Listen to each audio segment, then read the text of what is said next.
Hello everybody. I think I have everything set up okay. I do think I accidentally nudged the other camera, so we'll check the orientation when we switch to that view. Well, I guess as ever, let me know if you can see me and hear me. Looks like Wendy can. I see Karoo WS9 as well. I don't know who all is here yet. So a few weeks ago, I was showing the Reaper Sophie, which... Okay, hold on just a minute and I'll go get her.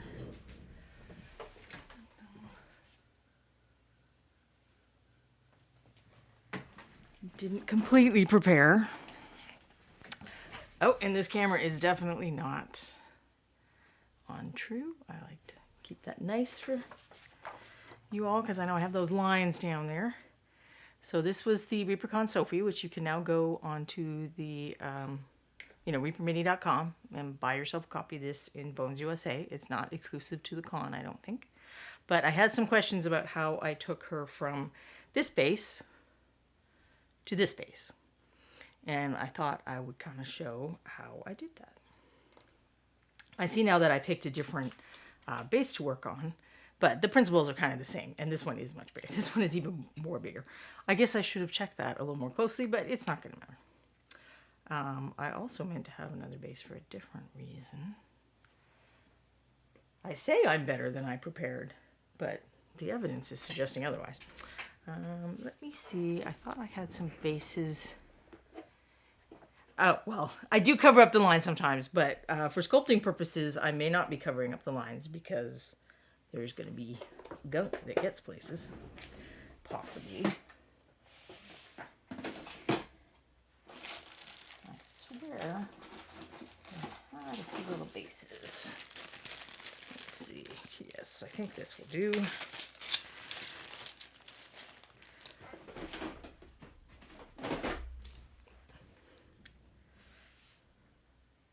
I don't use those lines a lot. I mostly use them for cutting paper to make sure that I've got the orientation of it when I'm cutting like the watercolor paper up to do swatches and stuff like that. But we'll give people a few more minutes to get here before I jump into that. And then there will be various stages. Well, I should try to show different things. But the new hotness is, this is Cynthia the Wicked and her little pal, unless we want to decide that she's Cynthia and her little pal is Wicked, which I bet her little pal is at least naughty because most of mine are. Most of my little cat pals are naughty, but I love them anyway. And this is the figure that is in the Ghoulie bag this year. Now mine is a metal copy. Oh, well, you can't actually see that because I spray primed, so everything got white. But this is actually pretty heavy. And Bob Rodolphe sculpted this, of course. He's a master of witches, and I love the little evil grinning pumpkin. And I had some color fun with this because in addition, in the Ghoulie bag, you get a couple of paints, which are... So this is Dungeon Slime, which is already... I'm going to bump the brightness up just a little, but once we start doing sculpting things, I will probably take it back down because many of the sculpting materials are white and they will glare out on the camera. So these are the two colors that are in the bag. This is Dungeon Slime, and I believe that Ron decided to call this Wolfsbane Purple. And it is kind of transparent, as a lot of highly saturated purples are. And I also use Pumpkin Orange, which, do I have it here? Yes, I do. Is this color. This has been a promotional color on previous years. And I have an alternative that I'll... now I'm going to write a blog post where I share all the color recipes and stuff. But, so I have an alternative you can use if you don't have the pumpkin orange. But this is a fairly saturated orange, and this is my opacity test. So I lay on the paint really thick on that section, and then I just take the brush and do one stripe of what the paint out of the bottle looks like. And you can see all of those numbers pretty clearly. So that is a fairly transparent paint, where if we compare it to a skin color, that's a little more opaque. And what other colors do I have here? I did not use a lot of colors on this figure, actually.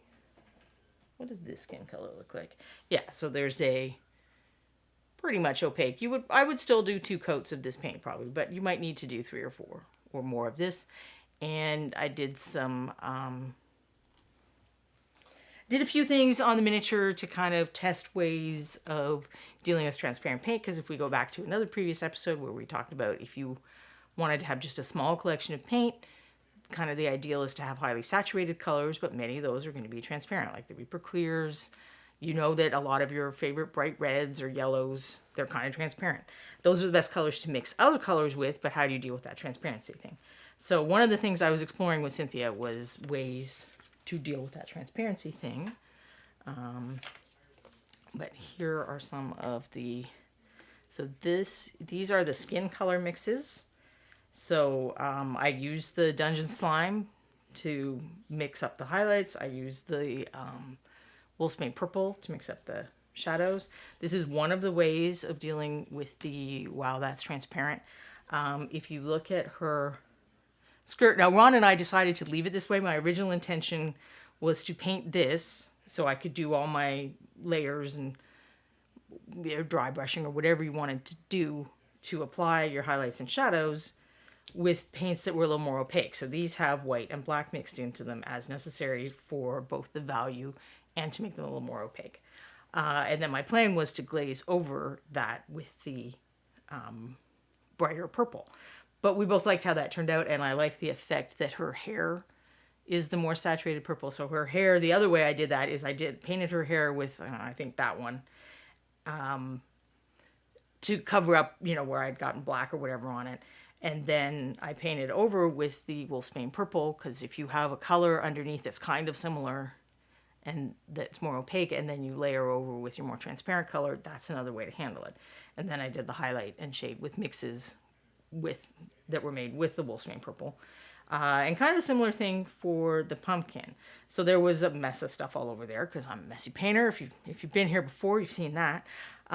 So I covered the pumpkin actually with Dungeon Slime, and then did 2 or 3 coats of the pumpkin orange over it, and then did my shading and highlighting and whatnot. I was able to mix a really nice range of colors with these, but it did take experimentation. So I know people often think like, if you're a skilled painter or you're good with color or whatever, you just know. It's like, no, I grabbed those paints and I mixed a bunch of different versions together. This was a paint I had used in the skin color to make an orangier skin color. So I was mixing versions of browns that used the purple, the green, and that orangey color.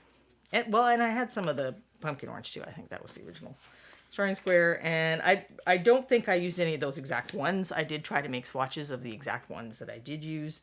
So this was the broom handle. That was the broom bristles. I don't know what they call those. The straw that they make the broom out of. This was the wash I did on the straw. This was the pumpkin leaves. So I tried to kind of document my colors that I used. That was my original test of, can you mix these colors together for a skin? And I had another there's a little tiny one. These are little strips of paper that I've cut off when I'm making the swatch cards for you guys, to make the swatch cards nice and straight. So this was the range of mixes that I use to paint the black. I find painting transitions in black can be challenging, so I did mix up a bunch, but it's like her top is kind of like till there, and then the cloak uses more like that range. So I really liked the colors that the Dungeon Slime mixed to highlight black. I think you can see the greens a little. It actually comes out like a little bluish green, and you can see it, but it's not like, oh wow, that cloak's so green or whatever. It's a nice soft shade that I ended up liking the look of a lot. And then I just applied the paint in different ways on some of the different areas, because I thought another fun thing to explore would be textures, but that's like a different topic. So I just wanted to share some of the cool colors you can make with our 3 Halloween-y colors. The alternate, if you don't have the pumpkin orange, play around with cobalt scale? No, goblin orange. Goblin orange from it's one of the 9-4 paints. And I really did not use a lot of colors to paint Cynthia. I think it's these colors plus black, white, and blue liner are all that I used. And the gray and the darker green were really just for two tiny areas because I wasn't stubborn enough to mix up a gray for the base. And I needed just a little greener of a green for the pumpkin leaves. All right, so let's get into talking about base stuff a little. And you may know, I don't always wear my rings when I'm doing the stream anyway, but I'm very deliberately not wearing my rings today because if you're going to play with putties and pastes, you do not want to get that gunked up in your jewelry. I also, any tools that I use for painting that I like my good brushes, have been put out of range, so I can't even mess with them if I want to. And I have a couple of brushes for smoothing that if they get ruined, I do not care. So if you're playing around with glues and pastes and putties, that is one of my top tips, is get stuff you care about out of the danger zone. All right, so let's look at some examples. I guess I can have that paper back for now. Some examples of how you handle these built-in bases. There are a variety of ways. I'm not going to address them all today, but I happen to have some on my shelf of various ways to do it. The easiest is you just stick that base on top of another base, and then you cover it over in some way. This one is covered over with like gravel. I got this Amurian guy to show quickly how I do that. Is it amazing? No. Is it good enough to throw on the table? And because I want to have all my bases a particular size and shape because the game that I play prefers that? Absolutely, I'm okay with this. This used to be my character in the artists have a D&D game when we go down to Reaper. We don't get to play every time, but sometimes we get to play a game. This was like before Reaper Aaron, even. This has been going on years before Reaper Aaron. And if Julie's here today, I don't know if she is, but if you get to play a role-playing game with Julie, do it because she can roll dice really well. Where I cannot. If you've watched Reaper Aaron, you are well aware of that. So this is a bones, and she comes on some kind of little integral base, which you can even see a little part of there. And Michael Proctor very kindly sculpted this for me. I think I had already painted some of the figure. And then I did end up just using this for a while and not finishing the painting. But this character is a dwarf. My character is actually a halfling, and people kept forgetting that she was a halfling. So I switched characters to this one when it came out. And I'm trying to remember if Michael Proctor made this base too. It is entirely possible that he did, but I like to do that ridgy stone thing, so I think it's possible that this one was me. And this character is very short, so the fact that I raised them up a little is not troubling to me. Yes, it does kind of look like pillows. This is absolutely not. Actually, green stuff is not Michael Proctor's preferred material for sculpting bases. It is also not mine. I'm going to show you the kind of thing we like better.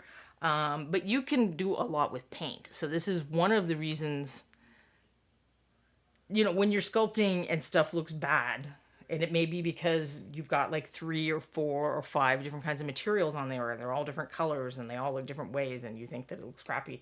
You can rescue a lot with paint. Like, you need to kind of prime over everything and then see where you are. It's not always as terrible as you think.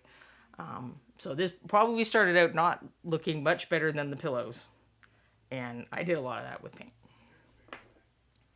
And that is one trick to I'm not awesome at basing. So I will do that with this guy, but I'll probably do that in between some of the other things.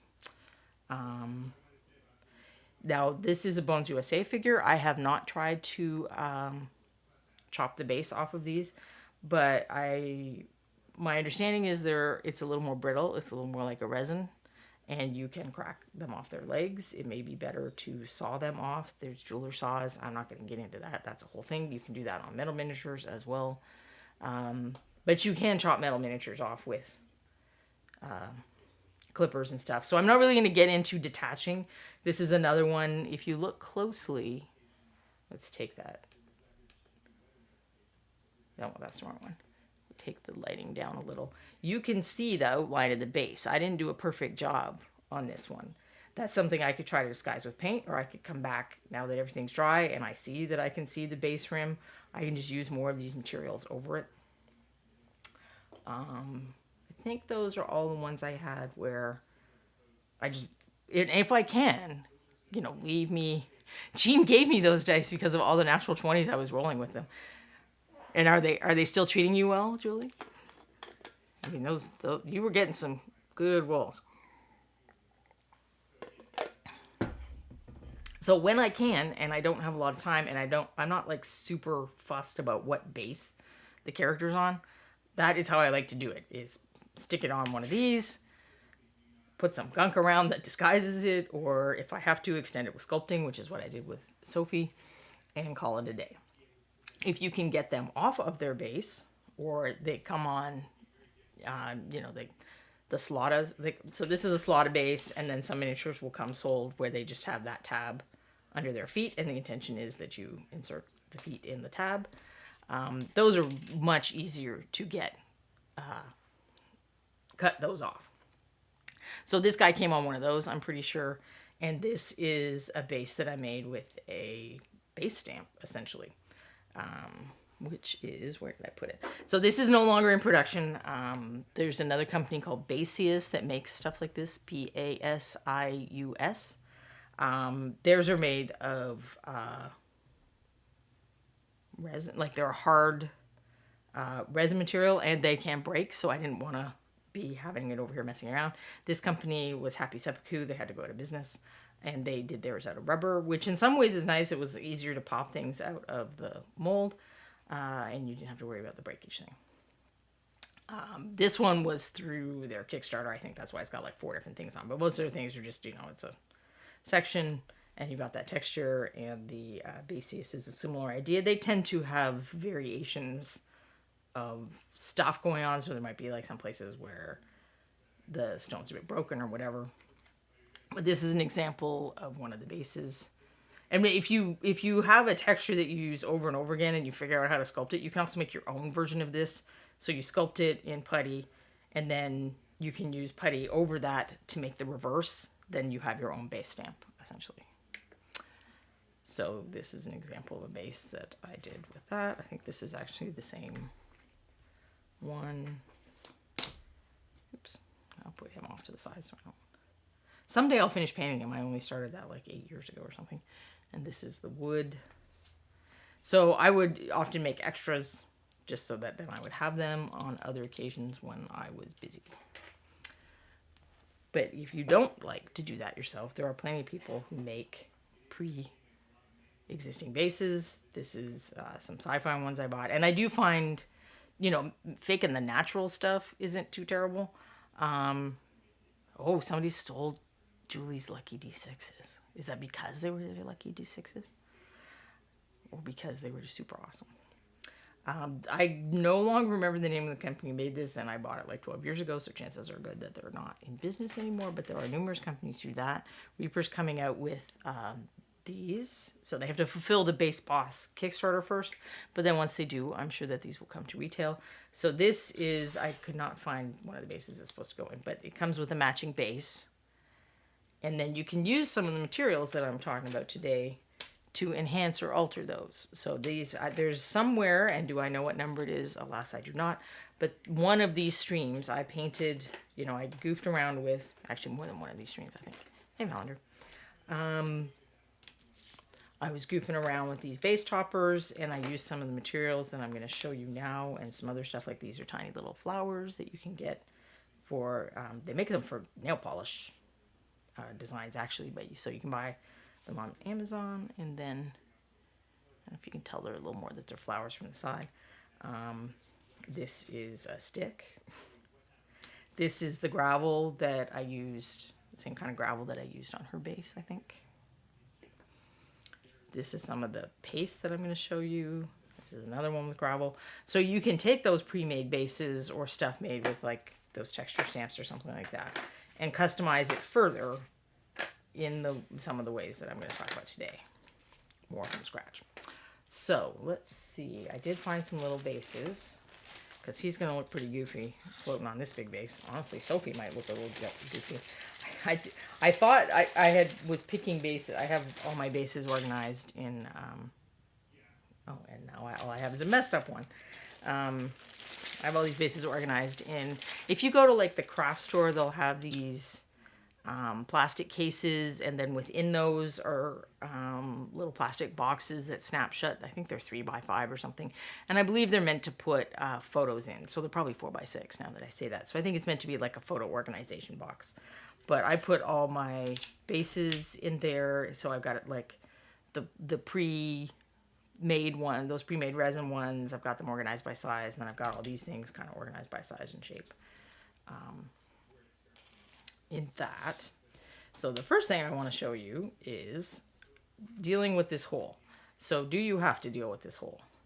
And I will show you why, if you're going to use putty or glues or other stuff, why you would need to deal with this hole. So let's pretend I glued him down here, and then, you know, I'm sculpting away with my putty. To cover over, or you can imagine that I put glue down and I'm putting those things over, and then you come over and it's going to be coming down the side here.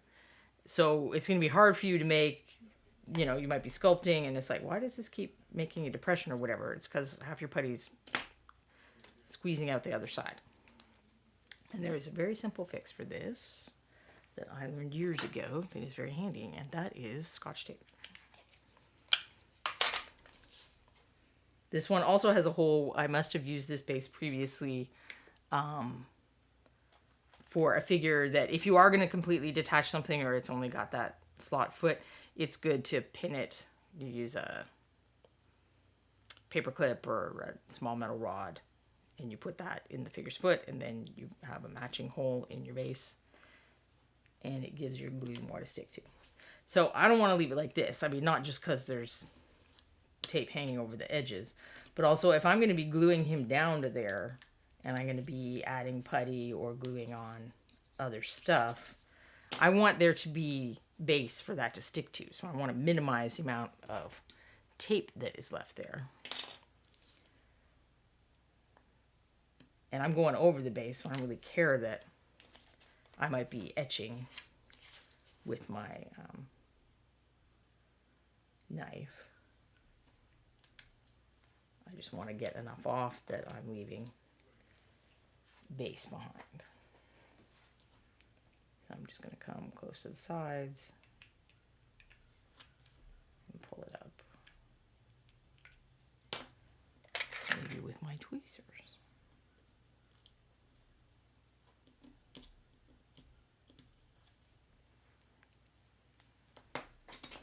So we're having some lively dice discussions.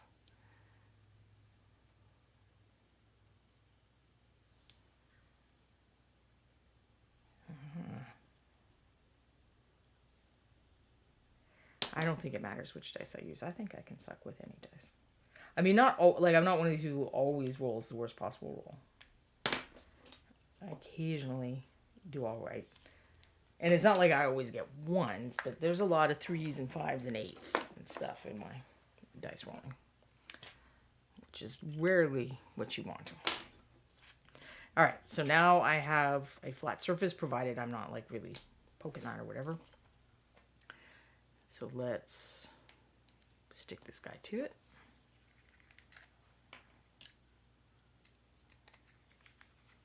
And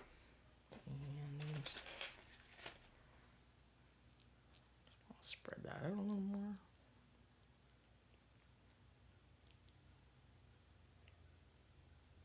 And I now realize that I had actually meant to cut part of his base off. So I will get those clippers just for a second. These are my janky clippers, so if there's a little bit of glue on them, it's not the end of the world. I can get off later.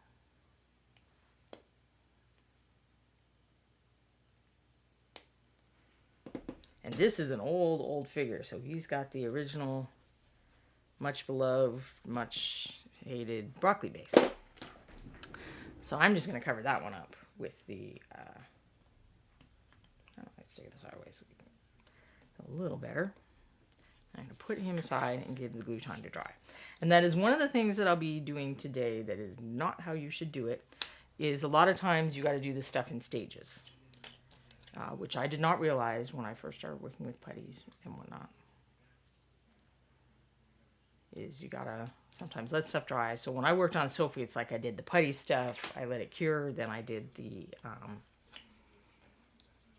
paste, let it cure, and so on.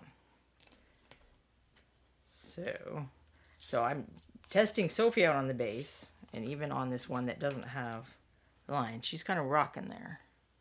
And that's because there's something on the bottom of her base, so that's not going to glue well. It's not going to make a nice attachment, so I want to get that off before I do anything else. Now she's solid.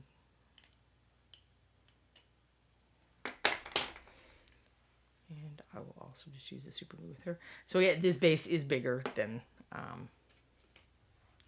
the one that I actually glued her to, because I foolishly did not check before we started. But it will give me more room to show basey stuff. So we'll let that cure for a minute. And then I'm going to make some quickie tools. So we talked about tools in the episode when I was talking about stuff stuff you might want to pack for a game convention. Most of the tools you're going to find easily in the store or even on Amazon and stuff are going to be like this size. This is the classic Wax 5, I believe it's called. And this probably is a squadron. This probably is a squadron. This probably is a squadron. I think there's a set that you can buy that, there's 4 or 5 of these things. This isn't a squadron, I don't think, but you should be able to find this in something like Hobby Town as well. This is a flat tool. It's nice for flattening out the putty, making it smooth. It's not necessary. I actually more often use it to get figures off of my handles that I've taped down than anything else. That's why I actually still had it out. And these things, this is a squadron. But I typically use these most often to scratch cat hairs out of paint.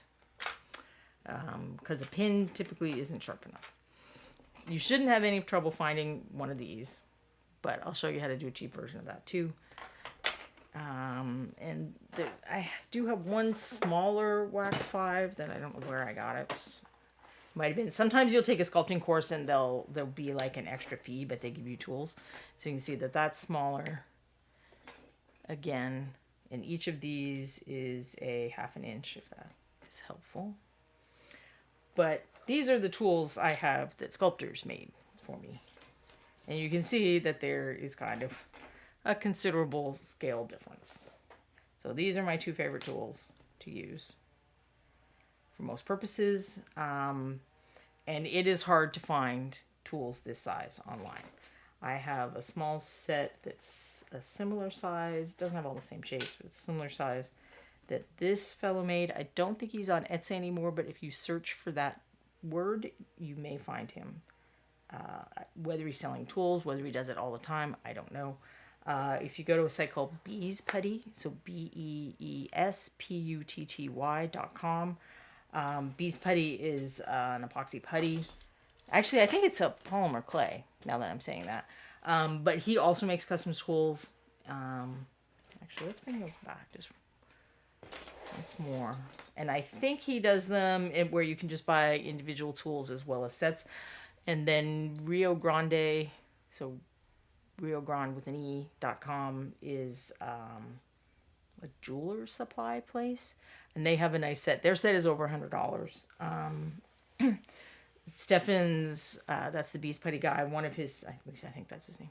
One of his sets is 50. The individual things are 15 euros, I think. So if you decide, like, you kind of have to know you like doing this a little before you're probably going to want to invest in that. Unless you're someone who has, a good amount of disposable income and you just are cool with that. These are much less expensive. Now, they were originally fairly expensive.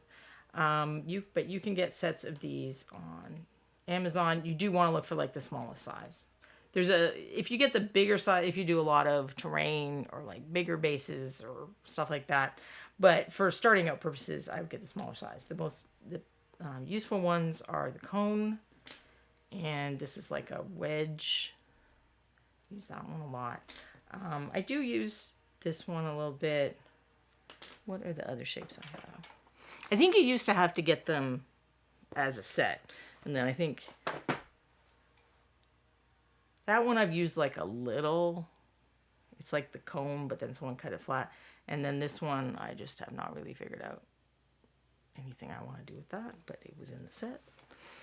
I ended up not using the big ones enough to keep them with my sculpting stuff when I took up oil pastels. Ended up putting them over there to play around with oil pastels. But for how do I even know if I like this? Apart from going to buy the squadron stuff, which you can do things with, but maybe not great things. What can you do? And you can goof around with toothpicks. And I absolutely did use these for sculpting tools back in the day. So you can sharpen the point on one of these round ones. You don't necessarily have to sharpen the point. You may want a duller and a sharper one. So leave that in duller. Make this end sharper. This one is duller again, I think. And this side is kind of rounded, so I could maybe make it more rounded if there was some reason I thought that would be handy. I've used these for basing as well. I've cut them off like here and used them for like ship things that they'd wrap the ropes around. I don't know what they call those.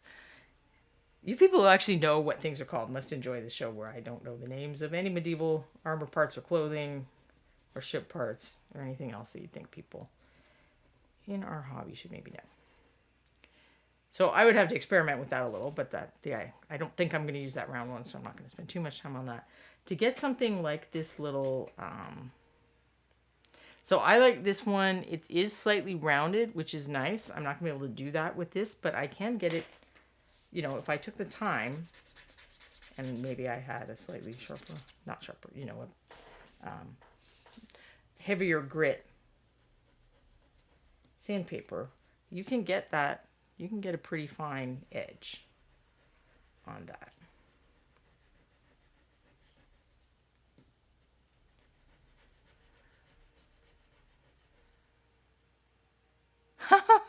Green users knows her dice aren't unbalanced because when Bob uses them, he rolls like me.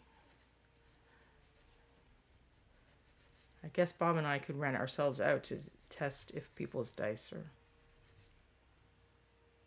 cheaty dice or I'm trying to drag it to the edge. It would be easier if I could hang the edge of the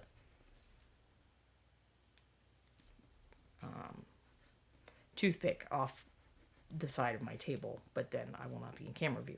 But when you're doing this at home, you might be able to do stuff like that. And then if I had finer sandpaper, I can make sure that the edge is nice and rounded. And then, so now you may be thinking, well, that's great, but these toothpicks are going to break within seconds. And you would be right, other than we are going to treat them a little. And I actually might almost wish that I had the thinner super glue, but I do not. So go with what I have. And this is going to add to the stability. So I'm not trying to gunk up the end of the tool. I'm just trying to get the super glue to impregnate the wood so it'll add a little strength to it. Now, will they still eventually break? Yes, absolutely. But they last a little. I'm sticking it on here because since there's glue on both ends of that one, so that I don't accidentally. I no longer remember where I saw this. There used to be this Usenet group or list or something. Like I'm talking old days, because if you're young, you have no idea what the words I just used are about sculpting. And I probably got this off of there. But it might have just been Cool Meaning You're Not forums or some other place where we all used to hang around in the day. And I didn't really finish that thing, so I'm not going to glue that end. All right, so that is one way to kind of try some of the sculpting out without, spending a bunch of money on tools. Because until you know if you hate it, you probably don't want to do that. All right, but let's keep this glue out for now. And I'm just going to bury that base in stuff method.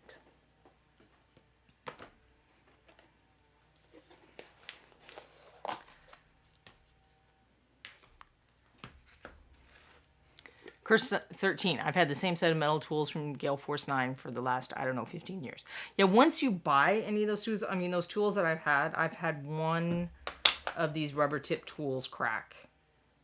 And I had to replace it. And that's it. Like, I bought all this stuff once, but I've never had to replace it again. To be fair, it's not like I sculpt every 5 seconds. But my guess would be that the materials we're working with are not harsh or damaging to the tools. It's more if you're pressing too hard or whatever is going to be what ends up breaking those toothpicks eventually. So a metal tip tool should be fine. And then you can make your own metal tools as well. Like I said, sculptors, maybe Jean very kindly made me those tools, and Bob and Julie have made me tools as well. They're a little more specific purpose, so I didn't get those ones out to show because I don't think we're going to be doing any of those things today. But you can get, I don't know if Julie could comment in the chat what kind of metal, like if you get wire or you probably can't do it with paper clips, but you get metal that you can hammer down, and then you can twist it a little and you can get something like, so this one, I'm sure this started straight, and then Jean, honed the edge a little and crimped it. And I'm sure this started probably like this, and he hammered it down and, just shaped the edge a little. So there's that slight curve. Then this one is similar, but the curve is at the end. So this is a flat thing with a little more of an edge. And then this has a lot more of an edge. Like you can actually kind of shape. I don't use this very much. I'm not sure. I'll have to ask Jean what he used that one for, because I don't remember now. But I don't use that a lot. So this is also in your hobby town. You will find this. So Woodland Scenics, there are a couple of other companies, European companies that make this stuff if you're not in North America, that I do not recall the names of at the moment. So they call it ballast, I think, or gravel. And there's different sizes. So it just happens that I have the red fine and the taupe or gray or whatever they call it, medium. But your stuff is going to look more convincing if you have different sizes. GW used to sell a mix of this, I think. Gale Force 9 is probably one of the people who sells stuff like, so you can get like pre-made mixes that are going to be nicer than this even. And because the volume of stuff that you have to buy if you buy like Woodland Scenics and then mix your own is too much for what we do, unless you're making like whole terrain boards.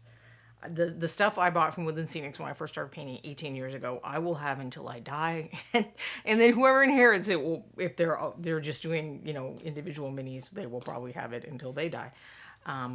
So if you can split it up with a friend, or someone who does model trains who can just give you a little bit of stuff, or you're paying more by volume if you buy the stuff like that's pre-mixed by like Gale Force 9 or something like that.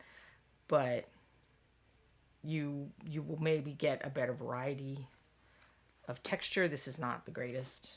I don't use this stuff much anymore because I don't think it's very convincing. Now, also, you will get a different effect with white glue than with super glue, but white glue is not going to dry by the end of this show. Plus, my white glue dried out, and I don't have any anymore. It's on my grocery list. I just haven't gone grocery shopping because I've been sick for roughly 1 million years. I'm finally almost feeling like a human being. And I've let medical science overprescribe stuff. Just make sure that whatever's happening is going to stop happening. All right, so gunk it up. And also you can kind of mix this stuff with the white glue, I think. You gunk it up, and you just You can sprinkle it over or whatever, but if you have a container that's big enough to put your stuff in, and clearly I didn't get enough, beside his feet, I probably would let this dry before I messed with it some more if I was really doing this. But I don't mind the idea that one foot doesn't have the same gunk on it, but both of them seems a little convenient. Like that he put his feet exactly where there's no sand or whatever. And then if I hadn't covered the edge completely, which I have not, if I look at that sideways, I can figure out exactly where the original base was. I'm just going to let that dry and then come back with another coat. Or if I'm like, oh, well, some of this got on the side, just try to pull that off before the glue is like really set. Super glue actually takes 24 hours to really set. So that's like the simple way, if you don't care that you're matching a bake's texture and you just want something natural, and then you could put like white glue slurry over that in places that would soften up some of the gravel look and make it look more like dirt. And then you're going to paint it, and you could add little rocks. I didn't bring any little rocks today, but did I put little rocks on that guy? I did not. Somewhere I had little rocks, I thought. Oh, well. Oh, it was this. That's right. So you can get little rocks like that. Aquarium rocks. There's all kinds of places where you can get little rocks. So I could have glued some of those on, or I could glue them on at this stage and then do another coating with the stuff. I should definitely glue down there though. Or I cut the base off. I don't want that to be obvious.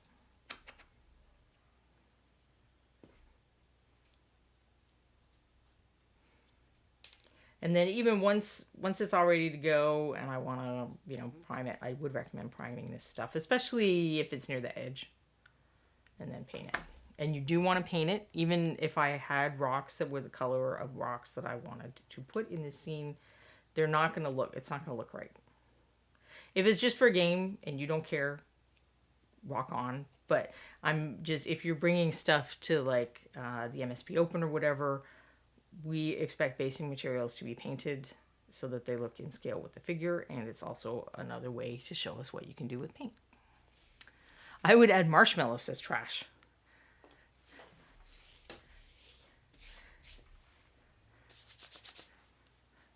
So let's see. There were some answers to the making your own tools. Zachariah, small ball peen or tack hammer versus an appropriate surface helps shape things well. Prefers the tack hammer because it's got a squared off head and it's easier to see what it's doing. Bob and Julie like using steel to make their own tools. They have some tools that they've used for over 40 years. Some people use brass because it's easier to form. I am guessing that probably does wear out or bend or break a little easier, but it probably would be easier to work if you're new to doing that kind of thing. Zachariah also likes the harder steel.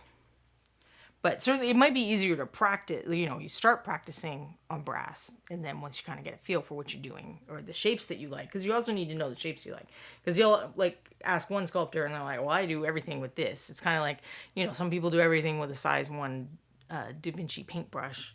And I like having my short wedge brush for this, and I like having my thin brush for that. Different people are going to have different preferences for the tools they like and how they use them. So we'll pretend that that's dry enough. And I'll just put a little more on the back to disguise the fact that that's clearly an integral base that I shoved a bunch of gravel on. Plus having a bit of a I like how in the front it kind of looks like it's going down slope a little bit. Having a little variation is nice. People like looking at variation. When we're making stuff, we have this urge to not have variation. So like now there's a little bump where there's like a little hillock. And my inclination as a creator might be to kind of get rid of that and even it out. But people like looking at variety. So we kind of have to fight our desire to make everything orderly and symmetrical as we're making it. Because what we actually like looking at is variation. So that's the quick and easy sand gravel method. And I'm sure that there are companies selling miniature specific stuff. Because I have all this stuff, I don't look at basic material as much as I used to, so I don't know what is out in the world as much as there used to be. But what I kind of like are these pastes. But first we got to do the sculpting part, I guess. So I showed you green stuff, and you can see one of the reasons you think it looks pillowy is very rounded. Green stuff is great for organic shapes, and it does tend to kind of round out. Other putties do better at sharper things, but the main reason I like this stuff, which is epoxy sculpt, there's epoxy something else. And I meant to look it up and I don't remember, but it's sculpt. This is an important part of this. I tried the other stuff. It's weird. It doesn't do what we do, I don't think exactly. Must be for some other sculpting purpose. Depending on where you live, maybe you can get this, maybe you can't. I have bought this at Hobbytown. This very pack may have come from Hobbytown. But Milliput is available in a lot of different countries. Milliput. And I think you just want Milliput regular. You don't want the extra fine. It seems like we would want the extra fine, but nobody seems to like using the extra fine.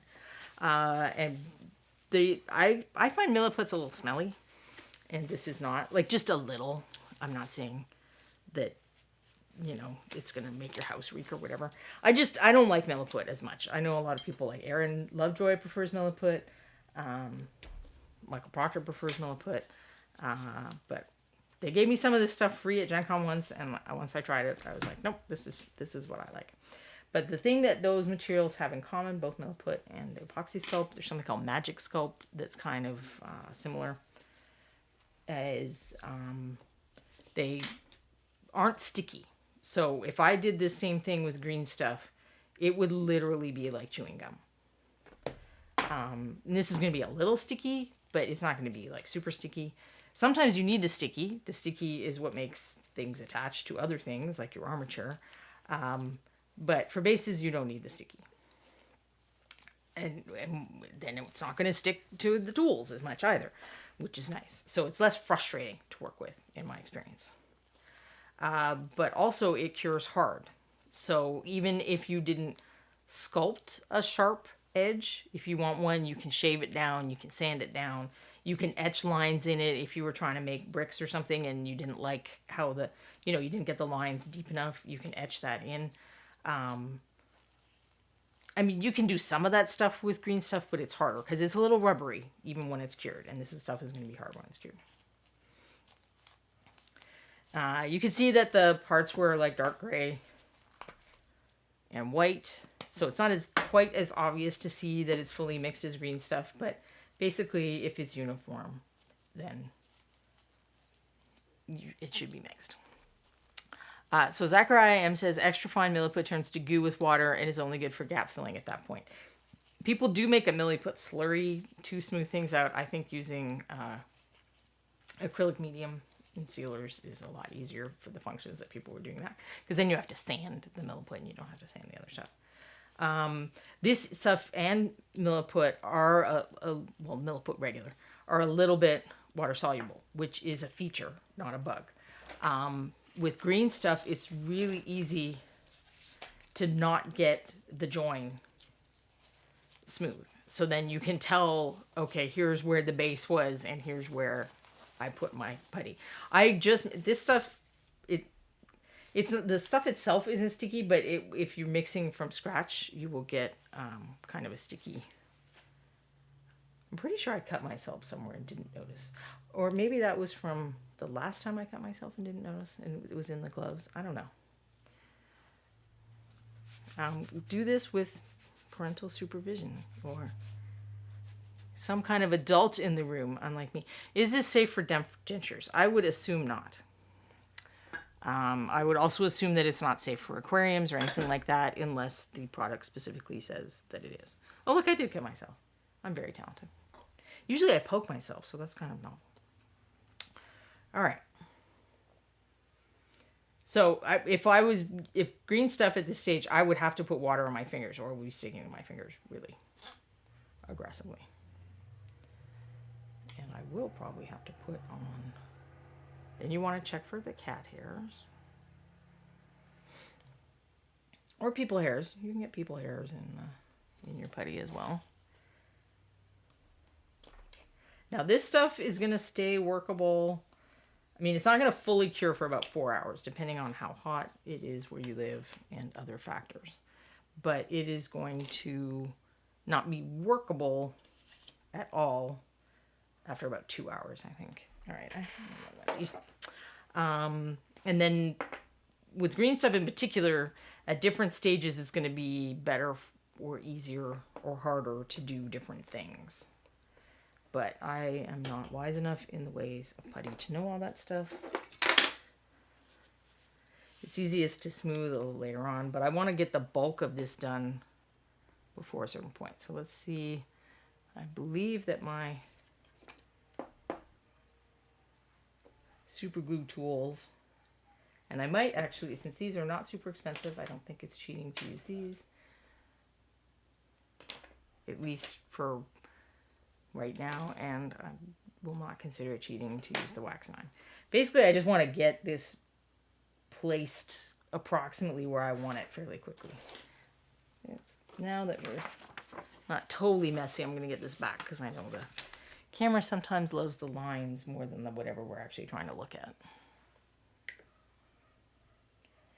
So I don't necessarily want to get this just to the edge. I might want it a little over the edge so that I can make it look more natural. And I'm probably not going to be able to sculpt this entire thing in the amount of time that we have. I'm very slow at this because I don't do it often. So it's like anything else that you practice or don't practice. And maybe I'm just slower at it. Water works fine as a lubricant for this and milliput. With green stuff, it works as well, but Vaseline can work better. I would definitely not want to do that on a painted figure.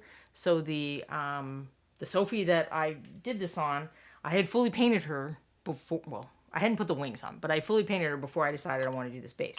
So I would not want to use Vaseline in that situation, even if I took a paintbrush and like used rubbing alcohol to try to get it off. I would still worry that I didn't get it off well enough and the paint wouldn't adhere well.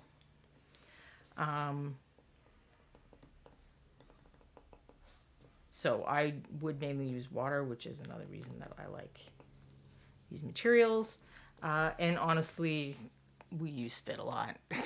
Not gonna lie. If I'm doing green stuff, and I actually prefer Procreate, which is a gray version, it's not quite as sticky.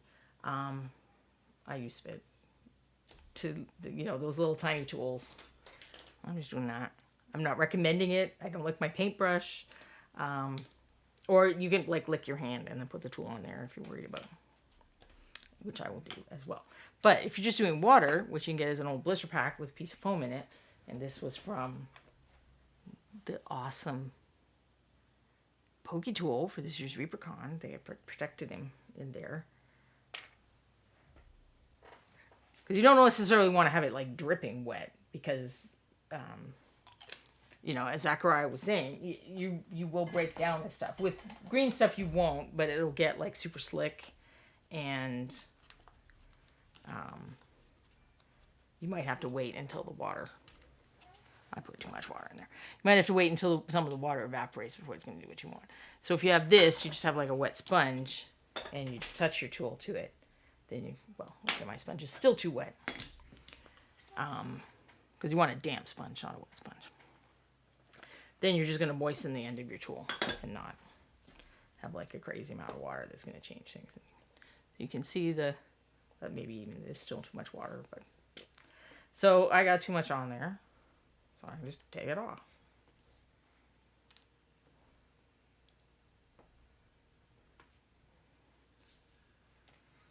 Maybe I just took too much off, so I'll put it back. Maybe we'll put more of that sand stuff up here as well. It doesn't have to all go on the back since I chose a ridiculous size base. I do, because this is a, man-made material, it is going to be mostly the same height. So on this side, I care about that. Where I didn't care about the gravel because gravel is dirt. And it's not going to be as uniform. And that's where, this is still the wax 5, so you do get that smooth thing on the end of it. You wouldn't need even that flat blade one that I have. But I'm gonna like be messing with this, so it doesn't have to be amazing. And that's gonna get covered over, so that definitely doesn't have to be amazing. I just may wanna, you know, smooth my edge a little. But I'm still doing stuff, so I'm not gonna worry too much about the edges yet, because we have to make the stone match at least a little. And where is my sharp toothpick? So first I'm going to start with the, you know, I overshot the putty to blend it in better. So I'm going to start there. And am I actually picking out the little flagstones that were there? Maybe I'm not picking out the exact shapes. I don't care. I just want it to look kind of like what is already there. Which, let's see if the flat of this works better for me. I need to sand that edge down just a little. I don't know if you can see it, but there's like a little, I almost made it too thin, and then the super glue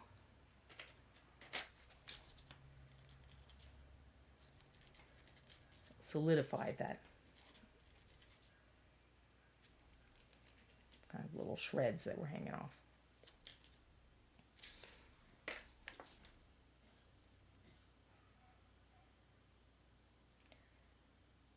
And I'm not worried about trying to make it perfect. I'm going to continue with this one. Trying to make it perfect right now. Because there's like some other steps I can go through. I just want to kind of have the idea of what I'm doing in as quick as I can, because as it cures, there's like some stuff that becomes harder to do. And that would be pushing it around a lot.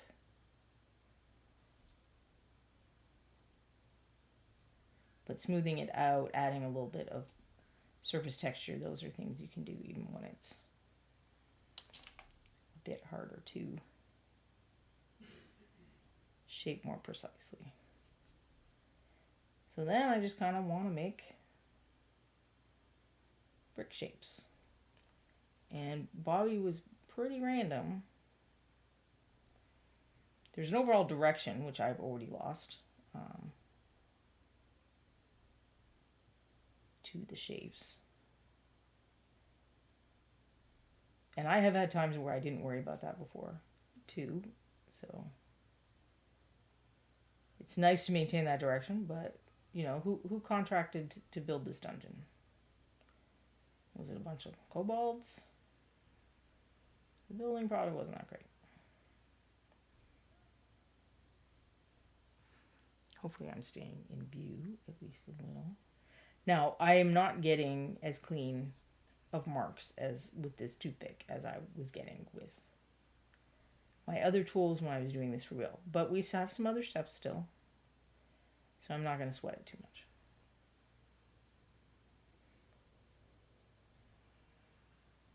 I did yell at Bobby a little bit about why did he have to make such stupid small squares on his thing, because this would be much shorter if he had like big flagstone type of stones. You know, I'd only be having to do a few of these little lines, and then I'd be done, and we could move on to the next part. First I yelled at Ron, and Ron's like, I didn't tell him to do that. He chose to do all the dungeon dwelling characters that way. And I'm like, all right, I will yell at him then.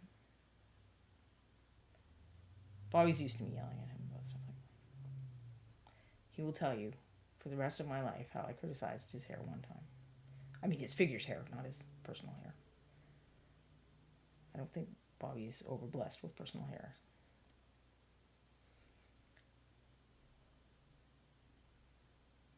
And again, I'm even if I kind of left some of those lines like that, I can disguise a bunch of this with paint. Trash, remember, your Dungeon 4 isn't clean and perfect, unsubscribed.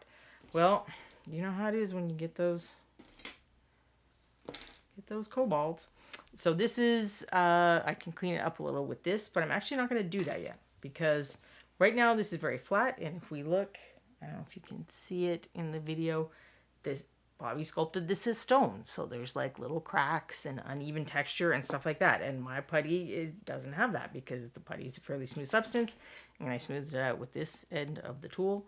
So I want to add some stuff to it. And that's where I have my other little box of sculpting goodies. And you will find that people like Bob and Julie, wherever they go, they are on the lookout for stuff that makes cool texture. My variety of things includes some real rocks. This is one of the reasons I like doing those kind of sedimentary, the ones that are layered, because I shove this thing in and make the sediments. And then we just have some sandpaper. So I don't want this to be too uniform, but I can start with sandpaper just to give it a little basic texture. And this is one of those steps that sometimes it might be better to have let the putty sit for a little longer, because I am going to lose a lot of my shape doing this. But I'm going to bring it back a little some other way. I just want to get the pattern down. This is a piece of cork where I ripped off the flat top to expose kind of the uneven parts, and I have liked this pretty well for adding some texture to rocks. It also stops that like dead, well, not stop, adds in a little elevation change, which even though this is like a fairly flat surface, it's still natural rocks, so there's going to be some dips and peaks and stuff like that. All right, so we got some texture. Now I'm going to come in. So this one might work, this flat tipped one, but this is, I think, actually what I like this weird triangle one for. And again, I can, if I need to, I can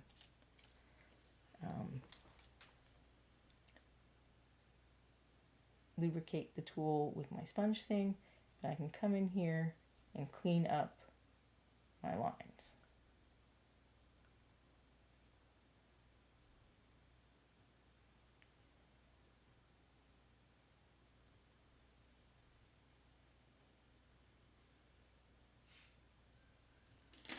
That'll also help round the edges, because, something that's very flat, I guess I could have used like an etching tool to do the initial ones too. And this is, you can try, if you have a good relationship with your dentist, the tools that they use for cleaning and stuff, cleaning your teeth and stuff like that, they must need them to be very sharp because they get rid of them pretty regularly. And you can ask if you can have the old tools when they're done, because what doesn't work for them works fine for us. I have not actually done this because my dentist already thinks I'm insane, because I play board games for fun. Apparently that's very weird to him. And I already have all these tools, so I didn't think I needed to get more tools. I've seen sculptors get stuff like watchmaking kits that might have small, or watch repair kits that might have small tools. So if you see stuff like that in like discount stores or Harbor Freight, or there's weird places where you'll see stuff like that sometimes. And even if the tools aren't perfect, they might be things that you can customize yourself. Trashorama, also, if you have a good relationship with your dentist, you can get free teeth from the dumpster. I bet there's a way they're supposed to get rid of that stuff. I would want my own teeth. I did have a bunch of my own teeth for a while. I'm trying to remember if my mom got robbed once, and I think that the teeth are part of. These must have been some very confused robbers. So in my mom's jewelry box, she had a couple of weird things. So I think it was a bunch of my baby teeth. And I had to have some extractions. I only have 22 teeth instead of 24 or whatever it is. Because my teeth were just way too big. So I had some teeth extracted. But she also had 2 sets of rat's feet in her jewelry box. And so apparently when my parents were dating, my dad gave her the feet from his rat in science lab which, okay, I they were divorced by the time I was 3, so if there was ever any meaning to that, I did not learn what it was. But then when I took science lab, I'm like, well, I guess this is a family tradition. So I chopped the feet off my rat and gave them to my mother as well. When we were done. I mean, we were done doing whatever we're supposed to do with the rat. And so she had 2 sets of little rat's feet. So I'm now using the nice tool just as a comparison. You guys are all like, oh my god, I'm never watching this show again. Rhonda's so much weirder than I thought. But I believe that when my mom's jewelry box was robbed, and they did get some nice jewelry too, unfortunately, but they also got formaldehyde rat feet and baby teeth. Didn't really. So I could do all this stuff with the toothpick. It would just be long and tedious. And that's why I eventually got real tools once I realized that I was going to be making enough pieces to make it worthwhile. We'll just make that one look like a broken off stone.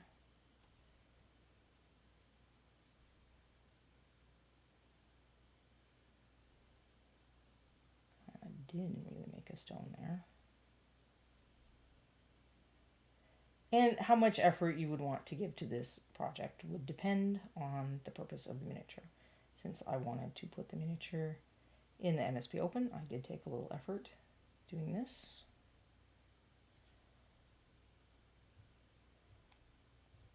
But certainly far less effort than some of the other amazing bases that were in the MSP Open. If you haven't gone to look at the entries at reapercon.com, you 100% should. There's some very cool stuff. Where people made way better bases than I do. Alright, we're going to call that good enough. Hopefully, I'm going to try to take the light down a little. I don't think that's helping. But hopefully you can see the texture a little. I guess I was debating trying to make a wash and put it on here, but it would start, in fact, I will show you that. It would start smoothing it out. So this is a janky old brush I don't care about for anyone who came late. And you can use a damp brush with this stuff, which is one reason I like it better than green stuff. I mean, you can try with green stuff, but I don't think a brush will work. I think I need more water is the problem.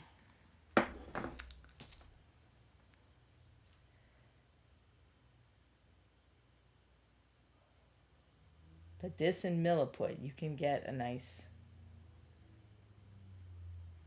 like really smooth joint. I don't know if you can start seeing that the water is a little bit cloudy. The water will break this stuff down a bit while it's in this state. Once it cures, it's no longer water soluble.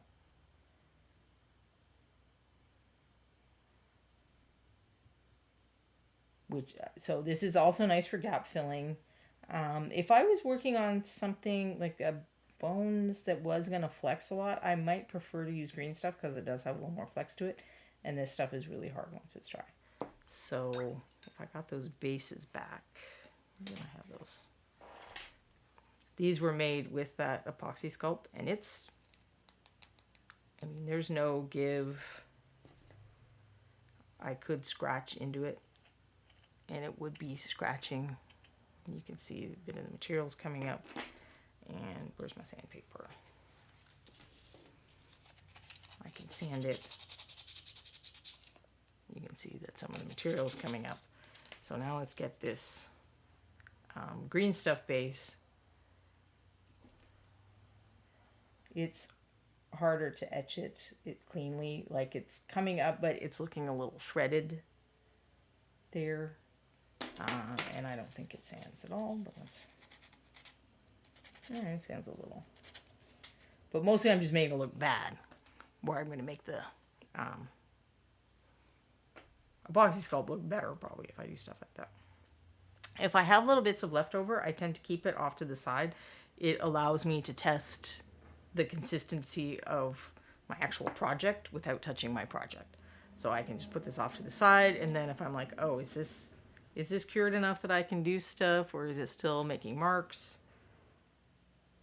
Then I know. You can put it under, if you have an incandescent bulb still in your house, you can put it under an incandescent bulb in a can, or an old sauce pot is what I have instead of a cooking can, because I don't think they even make coffee cans out of can anymore. Or you can just leave it and go have dinner, which is I think what I did with Sophie. But we're going to pretend this is cured and go on to the next stage. So I'm very likely to ruin this, because the reason you would want to stop at this point is if I accidentally touch anything, it is going to be, you know, I'm going to put my fingerprint in there. I'm going to like ruin the texture between the bricks or whatever. There's, you know, I can do that. There's a big fingerprint there now. Now I'm about to cover over that, so I don't care. But in fact, let's mush that down a little more.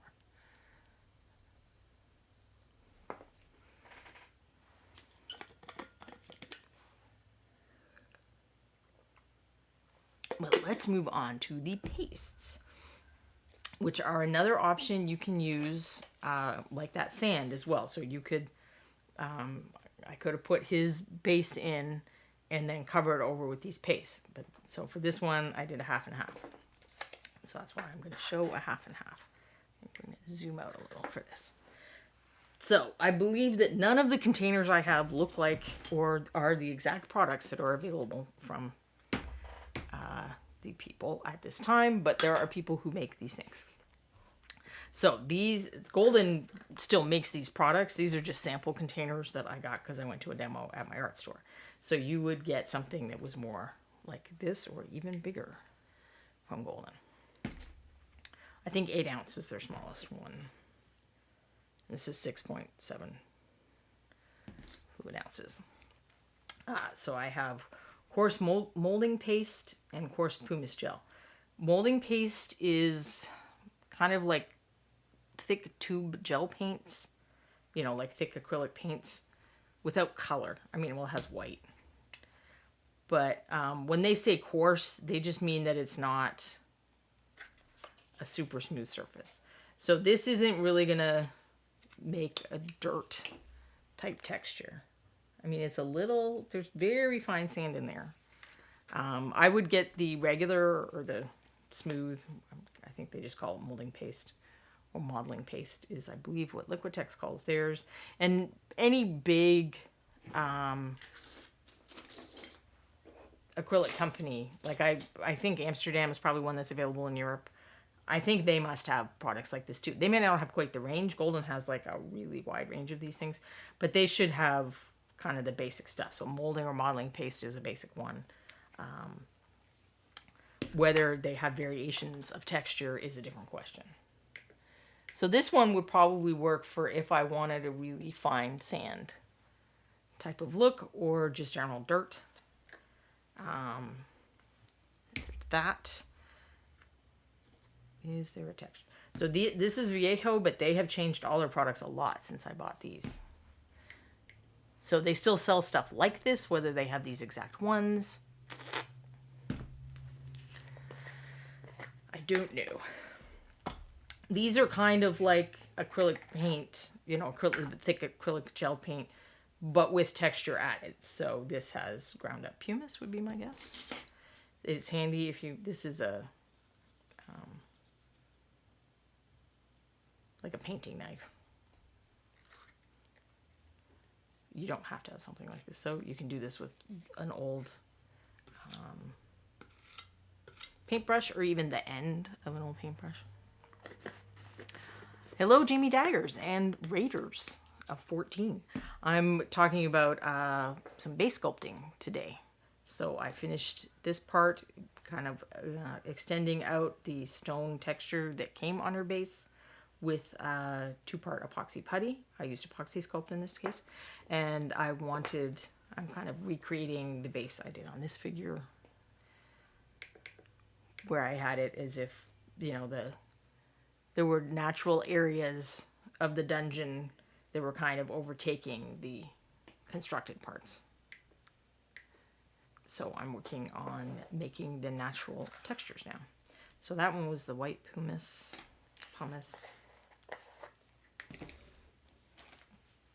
This stuff is also water soluble until it dries, and you can scrape it off pretty easily once it dries.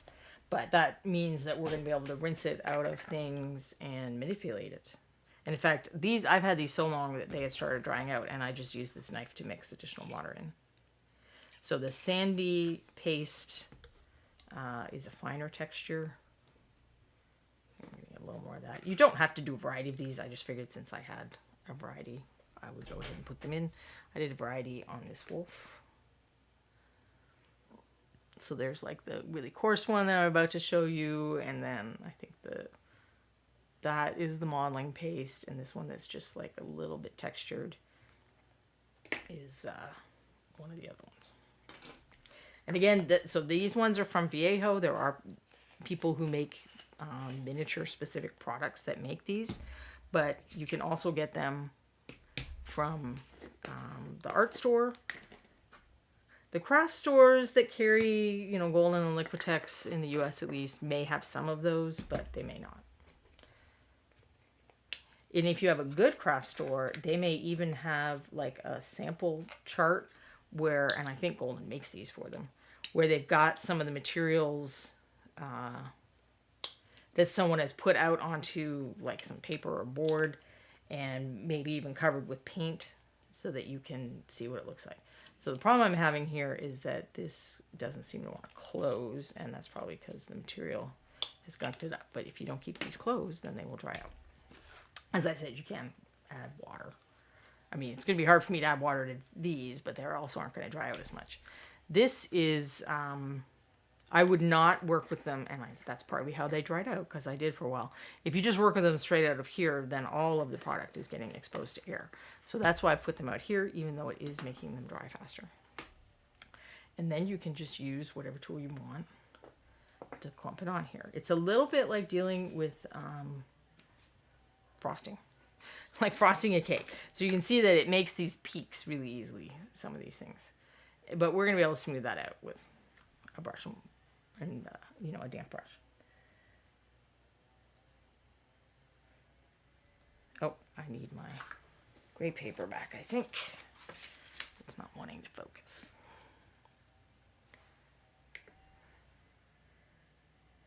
So as with the other putty, I'm not, you know, okay, I'm getting those peaks right now. It looks like little flames. I'm not going to worry about that. I just want to get some on here, and then we'll make it look nice. If I work on trying to make every bit of it look nice as it goes on, chances are I'm going to mess it up when I put the next bit on. So it's like I want to try to do the messy part and then work on the fiddly part. So I'm just trying to get a variety on here at this point. It doesn't have to be a variety. I just had a variety. So I'm going to go ahead and use it. If I finish up quickly enough and the stuff is still workable, I can put it back in the container.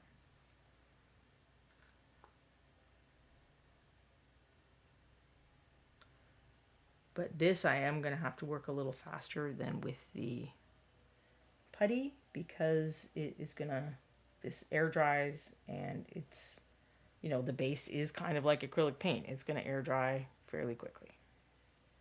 It's very thick, so by quickly I don't mean like you put a base coat down on your thing and it's ready to paint in a minute or two. It's going to take longer than that. And then the thinner you use it, you know, if the application was very thin, it's going to dry quicker. So that is something to keep in mind.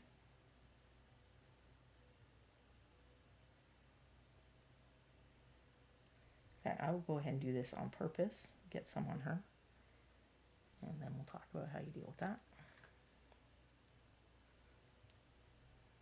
Now, I was doing this with a painted figure. This is my preferred way to do this. If you can, you want to have a non-painted figure.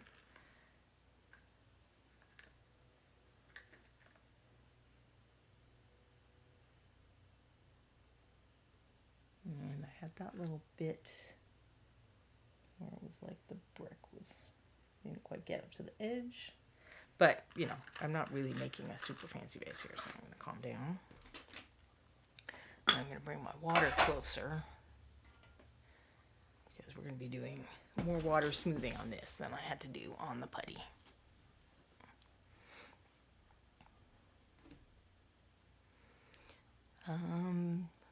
just checking. All right. So I might even, and in fact, why don't I get a little bit and put it on part of the rock. Because I don't want it, I'm trying to make this look natural and like, events have transpired over the dungeon in the years. So if it's only like in one section and not in another section, then that's going to look weird.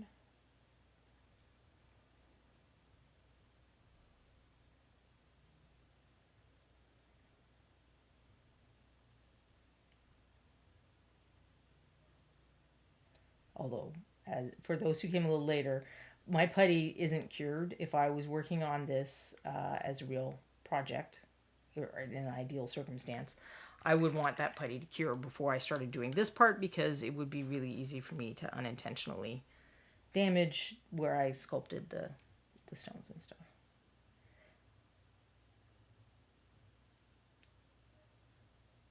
Now I do want some dips and peaks and whatnot. I just need to try to be careful to make them look more natural. So I'm pushing this stuff around a little bit, and then I'll, worry about smoothing out the channels where it looks like I stuck a paintbrush, because I did stick a paintbrush. Possibly I need a slightly bigger paintbrush than what I have. So you can't really sculpt with this stuff. You can kind of shape it. Maybe I want it to be peaks for some reason. I could also, let this dry and then come back and add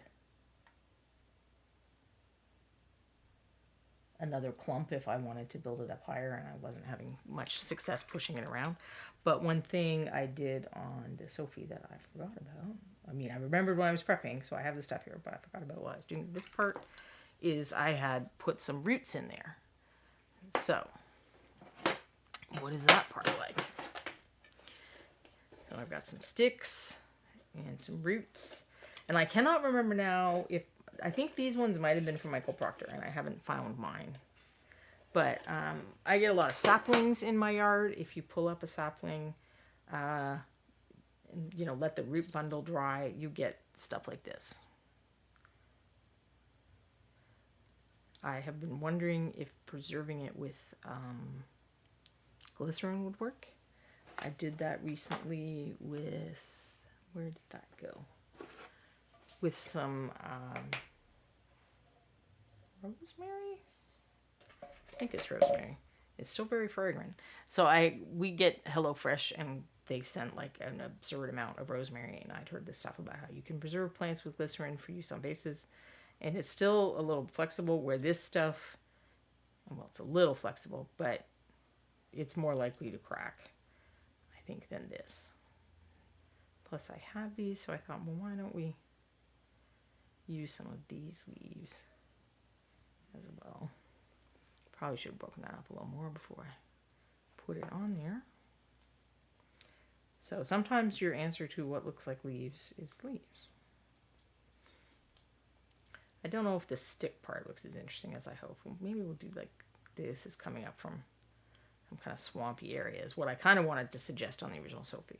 I also, when I originally did this, I did not cut them down to the exact size, like the exact length I wanted at this stage. Because it's easy to cut that material with a little pair of scissors or something. But this paste stuff, acrylic paint the guy was trying to invent glue. So it works pretty well to adhere lighter materials. I'm just making a little bit go over the middle of the stem to make sure that that's well attached. And I will do the same thing with this root. Maybe I need to cut the root down just a little. It's a pretty cool root though. I like it.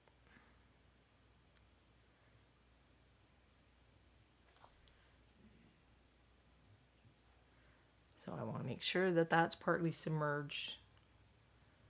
But I'm not going to worry about this, is that sticking up too much? I don't know. I don't care right now. I'll fix that later.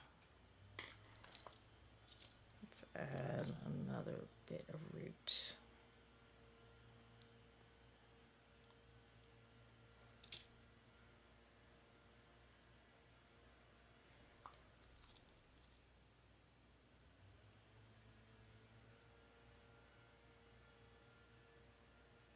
Oh, maybe I submerged that one a little too much. But that's kind of what I did with the Sophie. And again, then at this point, I stopped touching anything because I wanted to make sure the way I had the roots, they were hanging over the edge a little more.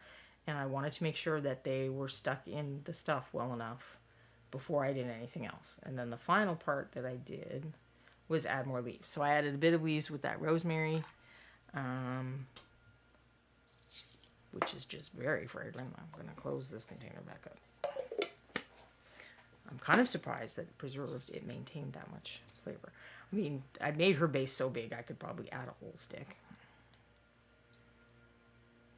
A stick, I don't know if I would be concerned.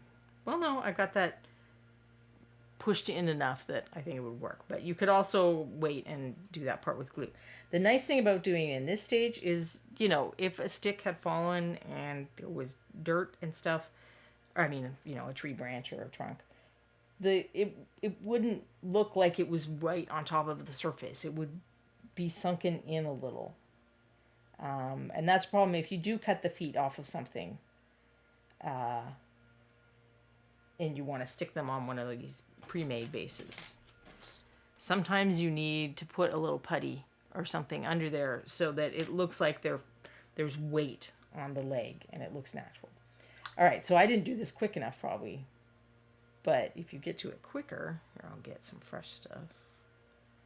So if I notice quickly that I accidentally, well, now it's too late, got some stuff on her, it's very easy to get that off with a damp brush. Now, obviously, if you were working on a fully painted figure, as I originally was, you want to try to avoid that, but it's not likely to damage it because it's just paint. Once it's dry, I mean, it's just, you know, water and a soft brush. It shouldn't damage the paint. But once it's dry, which, you know, it dries pretty quickly in tiny amounts like that, it'll come off easily, but it may not come off in a way that your paint isn't going to get damaged. You just have to scrape a little. Which is the reason I prefer to do all this messy stuff before I put any paint on the figure, if I can. And then you do want to check if you got, especially if whatever your materials are kind of similar color to your figure or your primer or whatever. So if I didn't get all these off in time, I would come around the edges at the end and just scrape that off. It comes off the plastic pretty well.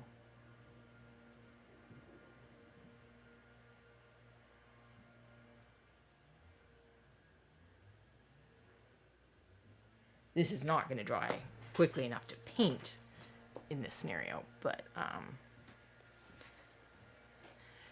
Gray Mouser is pointing out that now is a good time to go looking for stuff like that because it is fall.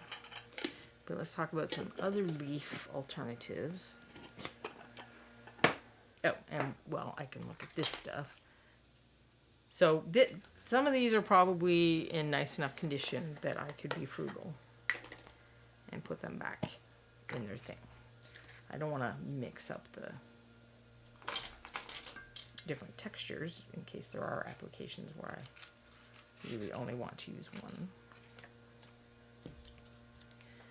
And then I would just add regular water and then stir with this palette knife. So up here you can see where I used to just pull it out of the thing and then wipe my tool off on the edge. And this stuff is actually either dry or gunky enough that I wouldn't want to use it. So this is why I'm trying not to work out of the container anymore, to maintain my supplies longer.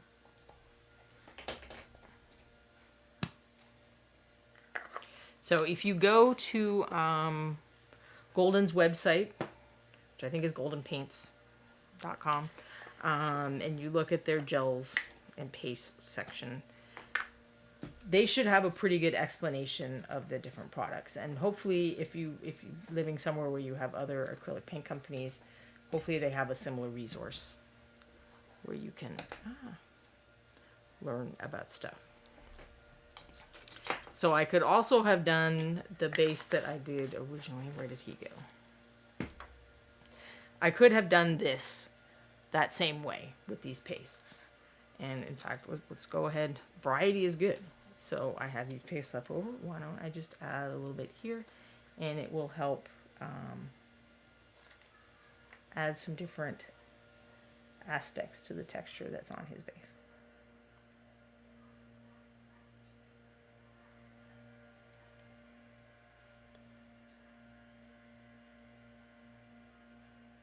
Especially add a little bit down by his foot, because I didn't put the gravel on that part.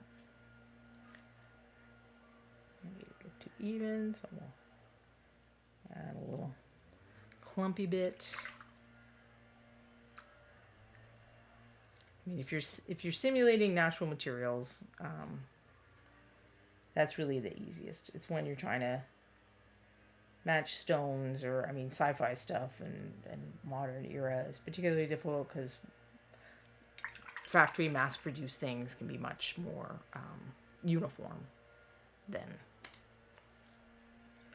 in the past. So I have a few of these leaves left over. Stick them on his base. This is where little tweezers come in handy. And those you can find fairly easily in the jewelry section of craft stores. These almost look like little maple keys. Oh, well, big maple keys, I guess. And then this toothpick I would not be reusing for things, and probably not that blister pack either. But I got some on my shirt. Pretty sure it comes off of shirts, so I'm not going to worry about that. Other leaf possibilities. So I like tea. Maybe you like tea. Maybe you have a friend who likes tea. So sometimes I will, especially if I'm drinking herbal teas. I had a friend, they went down to South America. Is it yerba mate? There's some kind of drink that people will just drink all day long, and they had a whole bunch of it. So I got some of those leaves. I do not even remember what this was. It's Harney and Sons, but they make a bunch of different teas. I think this one had little flowers in it and stuff even. And then this stuff is like a fine mesh, so you could even keep the bag as a texture thing that you can use on putties.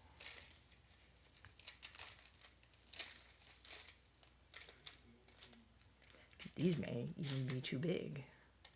Maybe more of a large scale thing, but you can, I can crumble them up or simulate different kinds of materials. I like to use this kind of stuff if I'm doing like forest floor litter.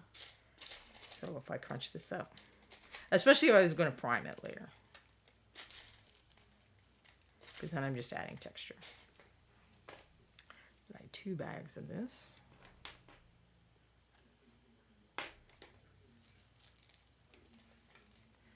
Is there a modeling compound that's better than the others? Are you talking about 2-part epoxy? You said you tried some 2-color stuff and I wasn't thrilled with it. So there are a lot of different 2-part epoxies. I talked about this a little more at the beginning of the show. If you came in later. No, you were here the whole time, I thought. Weren't you here the whole time, Kara? So this is green stuff is kind of the most popular of the modeling epoxies. It's very useful to sculptors like Julie and Bob because it casts very well. It withstands the rigors of casting. It is not like if you're making a one-off base, you don't care about that. So certainly you can use it, and there are sculpting uses, detail, organic shapes, where it's like the better product. But I prefer, this stuff is called Epoxy Sculpt. That's what I was using on the figure earlier, what I extended these bricks out with. It is also this material that I use these. So I made it, this was made with a press mold.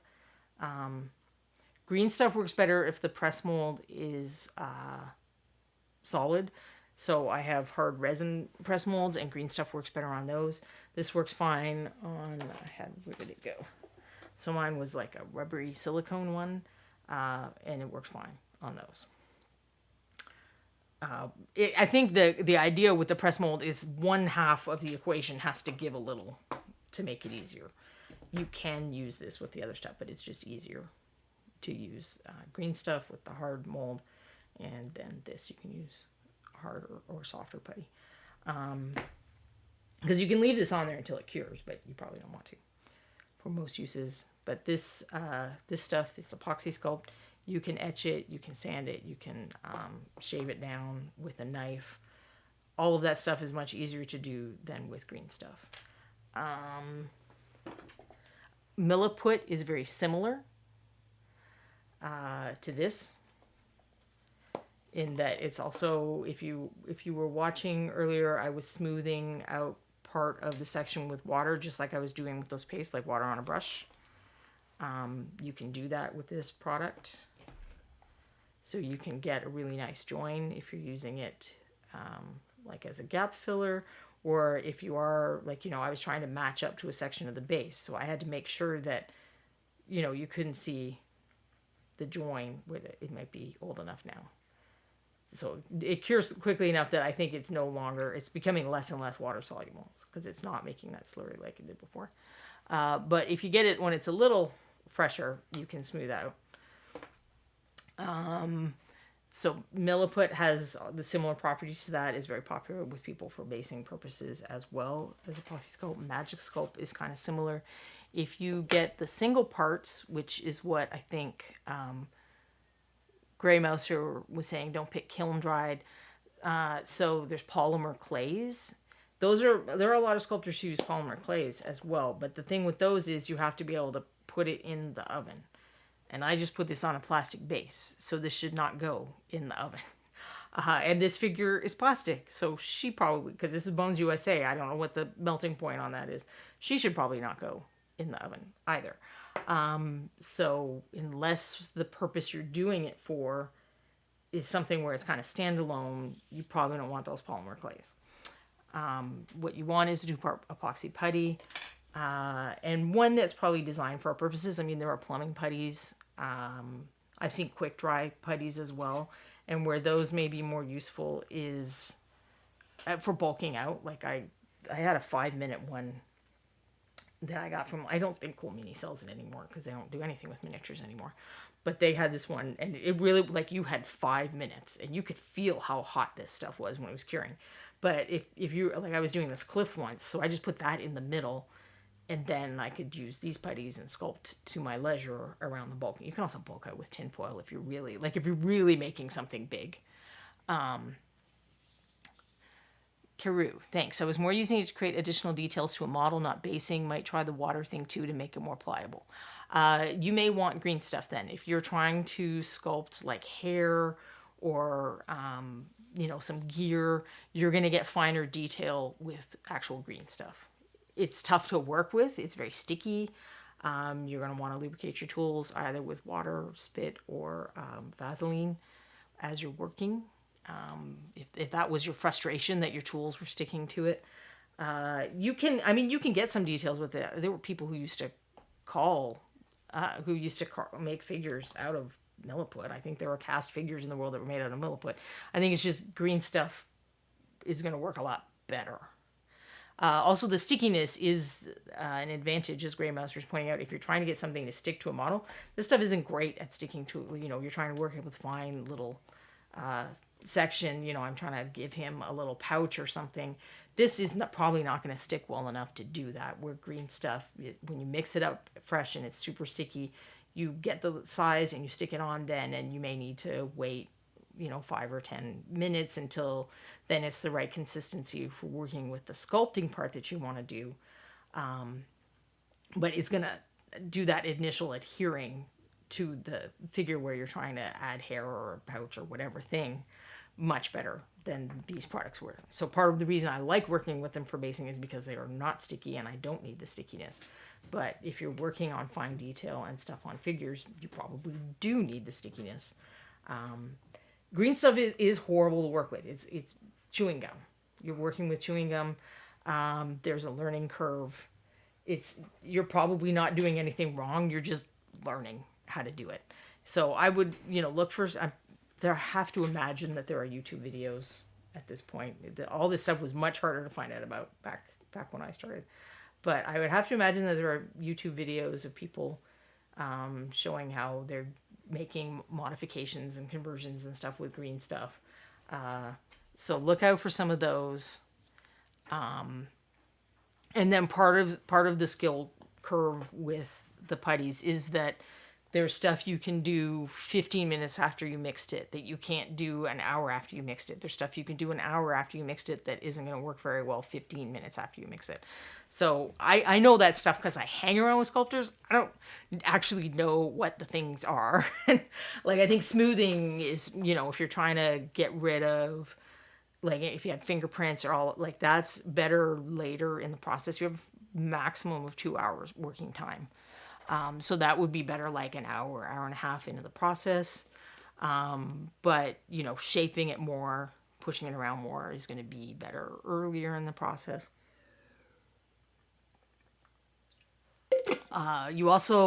They get old. I don't keep this stuff in the fridge, but I use Procreate instead of green stuff. I like a little better. It's not quite as sticky, but it has works well with organic shapes and all of those properties. It's more than sticky enough for attaching to make conversions. But that I keep in the fridge. So you want something where the two parts are separated. If you bought a green stuff strip where the two parts are side by side, when you buy it, cut them off, cut like the little part in the middle where they were connecting, cut that away, don't keep it, and then put them in separate baggies and put them in the freezer. If you've had that green stuff for more than 2 years and it wasn't in the freezer, it may be that your green stuff went off and it's not working as well.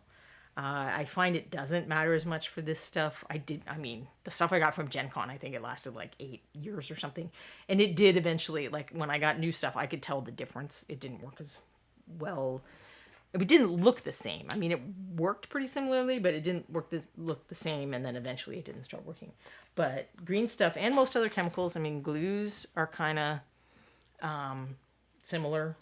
So for vines, you saw my answer was let nature do the work. So if there's something organic where I can use something organic to simulate that, I'm all for it. Nope, that's not my tea one. That's preserved rosemary. I don't remember exactly what I did with the glycerin now. I'm going to have to go, because I read like different things and I watched different YouTube videos. Everybody uses a different ratio of the glycerin to the water, and I was really dumb and did not write it down. But you can preserve plants with glycerin as well. I keep looking at that same one. I had another thing of tea. Maybe I left it over here. So I was going to show you one of my other tea options. There we go. So this looks like it's more of a standard black tea. And these were actually the leaves that I used on Sophie. You can get birch pods, which I don't know where my birch pods are. So it's like birch trees drop these like long seed pods, and if you open them up, the actual little seeds, you can dry them out in your oven, and they really look like leaves for our scale, particularly 54 millimeter scale, but it works at our scale too. So that's kind of like the most popular item to use for leaves. And there are people who sell them. I don't know who they are. Way back in the day, there was this one company that sold them, but they also did a lot of stuff like for movie production people. So they kind of just sold this stuff when they had extra, or they weren't busy with movie jobs. But I think there are other people selling it now. If you look around for like miniature basing leaves or something, you'll probably find something similar. I wasn't actually this specific with Sophie's base. I just stuck some stuff on. Let's put some on the back of his base. That one's too big. And I may also have missed the window. That was such a small application of the stuff. I think I missed the window where it's sticky. You can use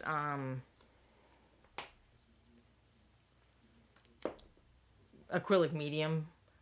Brush on sealer might work. It might not be gel enough. You can use super glue and stuff, but often you're putting the leaves on after the other parts, and you might not want things shiny. In the case of Sophie, I did put them on beforehand. I was just trying to kind of add some texture. I wasn't trying to make them look like individual leaves so much.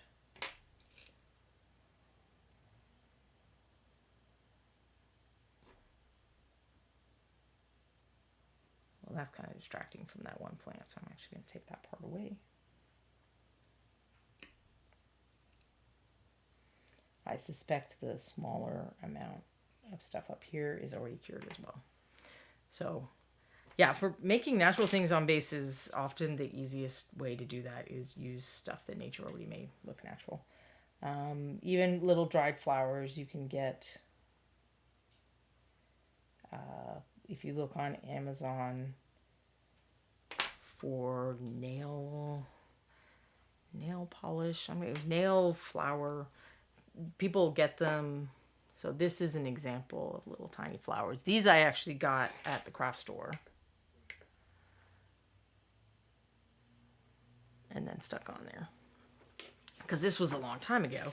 But finding flowers that are small enough at the craft store is a real crapshoot.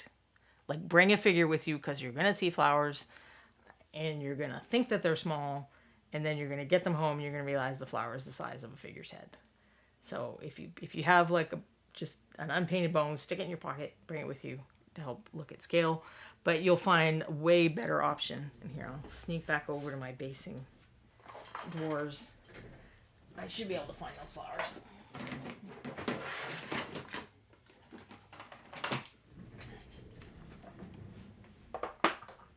And if you're just doing quick gaming bases, they even already come colored. But you can paint them as well. So I have some slightly different ones that I've gotten from, haunting the craft stores. But this is a much more compact, because I have a giant, it's like a bouquet of flowers that you give someone when they win something. Like, those are the size of the things. And eventually I chop the heads off of the flowers and just put them in another container. But it takes up a lot more space than that little thing. I don't think her dungeon would have flowers though. But where there was another example I have of flowers. So when I was working with the base boss things, which I have no information on that. I'm not a Reaper employee. I do contract painting for them. I'm in Tennessee, so I'm not on site on the factory, and am not in a position to answer questions like that with any more information than you're gonna hear on Reaper Live, which is where I get all my. Sometimes I find out what I'm working on Reaper Live if we want to talk about information streams. Generally, I am not the source for information like that. But these are those little flowers that I just showed you, not even painted, because they were already a color that fit that base pretty well. So where I do say paint basing materials, sometimes little flowers, static grass, some of that stuff you don't have to paint, but some of them, they'll look even cooler if you do add a little paint. Like, you do a little dry brushing of a lighter color on the tips of your static grass, or you do a wash so that the bottoms look a little darker. Alexa Does Stuff asked, what am I making? So I was talking about how if you have a figure that comes on a base like this, and you want it you'd rather have it on like a base like that, because maybe you're playing a game where it needs to fit, this is the size and shape of base that your game demands. How do you deal with that? So I'm coming to the end of the show, but if you want to go back and watch the video on demand, I showed a couple of different ways of dealing with that. So this one is you have like gravel, you put glue around, and then you kind of dip them in, and you could do multiple coats of that once the glue has dried if you want to build up the surface a little more, or you miss some areas, and that's a very sturdy base as well. The thing that's the least sturdy is probably the plant materials, because if we look at Sophie here, this one got bent from handling. I think that one did too. So these will eventually break off if I keep taking this to shows and handling the base and stuff like that. So I had a question about how I did this base, because she comes on a base like this, but it's sculpted with the cobblestones. So I used a 2-part epoxy putty, which is, you mix the two different sizes, and then it's workable for an hour to 2 hours. I used epoxy sculpt in this case, and extended out the bricks. Then when I worked on the real base, I let that cure fully before I proceeded to the next step, because it's easy to damage the work that you've done if you don't do that. But then I used these like sand pastes. You can get, these ones are from Viejo. Their products look different now because mine are very old. But if you go to viejo.com, they still have a lot of different kinds of basing materials. But these products are also all made by acrylic companies. And this is a sample container. This is not what Golden's actual container would look like. So sadly, you cannot buy a 2-ounce size of it because that would be very handy for us. I've been using these a while and I still haven't burned through them. But the coarse modeling paste would be good if you just kind of want like dirt that doesn't have a lot of dirt texture. The pumice gel is more of a sandy one. So they make different kind of consistencies with more or less texture. And depending on where you live, you may have different companies that do that, and they may not have quite as much variety. Golden has an awful lot of variety for those. And then this product you can also kind of smooth out with water a little for the joins, but this is definitely, it's a bit like working with frosting a cake. So it'll form peaks and stuff really easily, but then you can just use a damp brush to smooth it down and shape it a little bit. You can't really make a shape in the sense like how I made these bricks. It wouldn't be possible to do that with the paste. That's why I had to use the putty for that. But then when I was working on the real base, I let that cure, which doesn't take very long. This stuff, I mean, the stuff at the front that was applied in a very thin coat is already, like I could paint that if I wanted. This stuff was applied more thickly. It's going to take a little while longer to dry. Then I used actual roots and twigs and tea leaves to add some more natural elements to it. And those I just stuck on with that paste. So while that stuff is fresh, it will adhere light materials like that pretty easily. So the stick and this little plant sprig.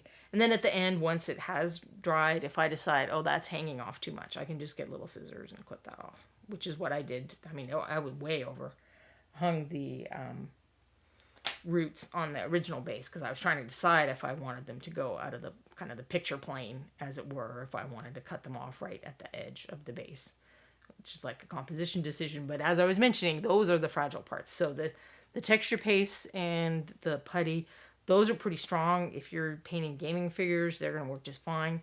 If I was doing a gaming figure, I would try to keep the plant bits either very low to the base or put them closer to the figure.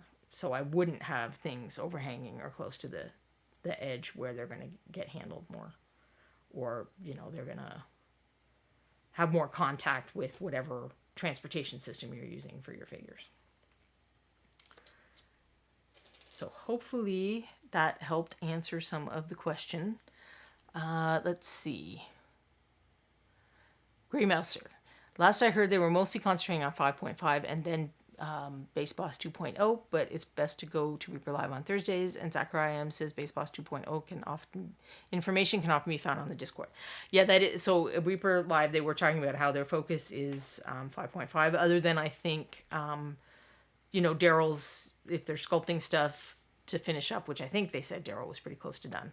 And then the molding stuff, I think John's been still making the molds as they go along. So they're working on it in that sense, but, fully scaling up all the casting and stuff and then putting the packages together and sending them. I think that's an after 5.5 project, which was an after ReaperCon project, because Reaper has fewer people than you think doing a lot more than they should, as a rule. So sometimes they have to shift around what people are doing and having kind of pick a thing to focus on. So I did let stuff dry on here. And it's not the end of the world. It's not ideal. I shouldn't have done it, but it's not the end of the world. So I would just scrape it off. I'd probably use that sandpaper too, but I might use a finer sandpaper. And the same with your sculpting tools. Ideally, and you have a little more time with the, this stuff still isn't cured. The epoxy sculpt that we worked on like more than an hour ago, I think. It's 4 hours to full cure.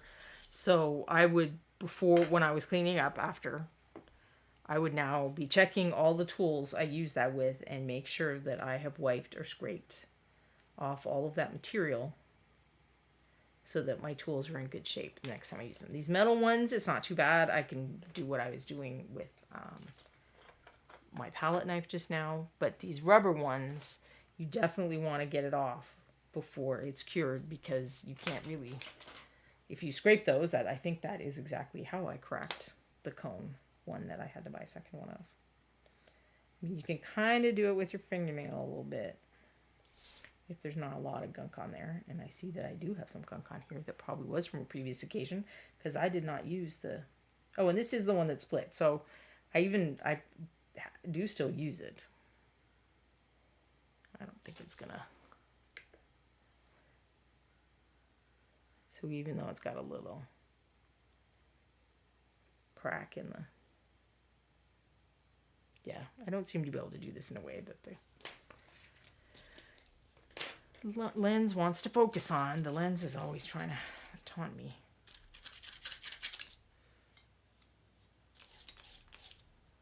This is probably not an ideal thing to do with a palette knife, but lucky for me, this is not a fancy, expensive palette knife. It is a cheap RSoft palette knife. So hopefully that helps give you some ideas of how to handle those integral built-in bases, or, you know, especially if you're trying to get them onto a certain size of base.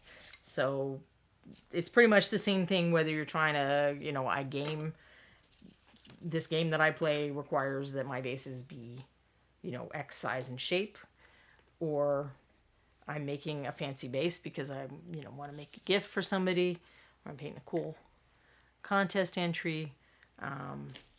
Basically, I think the principles are the same. There's just some materials, some natural materials I wouldn't use on a gaming base that I would be more willing to use on a display base. I feel like I was going to follow that up with something. And now the thought has completely left my head.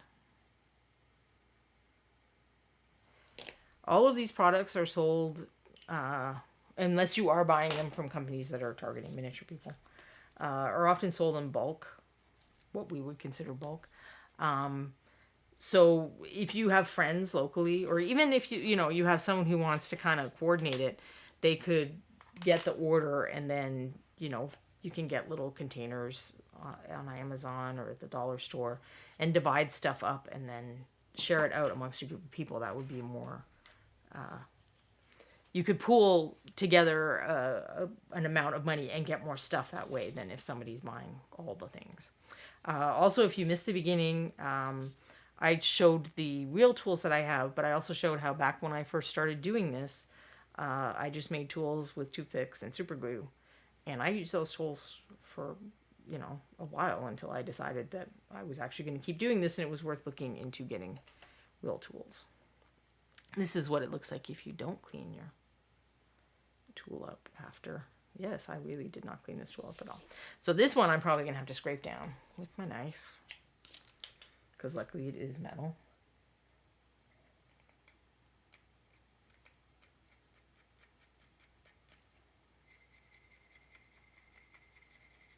Honestly, I don't even know what some of this stuff is.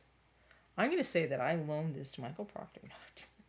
I mean, I probably did. Nope, this is my home one. I have no one to blame but myself for this one. But it is much easier, as with many, you know, housekeeping type tasks, maintenance things. It's much easier to fix it as you go than to let it get all gunked up like this and have to fix it later. This is not my good wax 5. It's probably why I didn't care.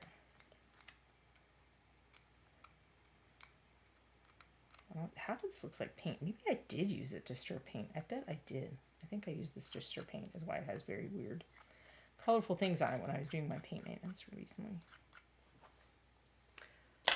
Oh, I think I was, speaking of gifts, if you do want to paint, if you have a backlog of holiday miniatures that you've bought in, you know, Reaper does their 12 days and lots of other people make cool holiday themed miniatures.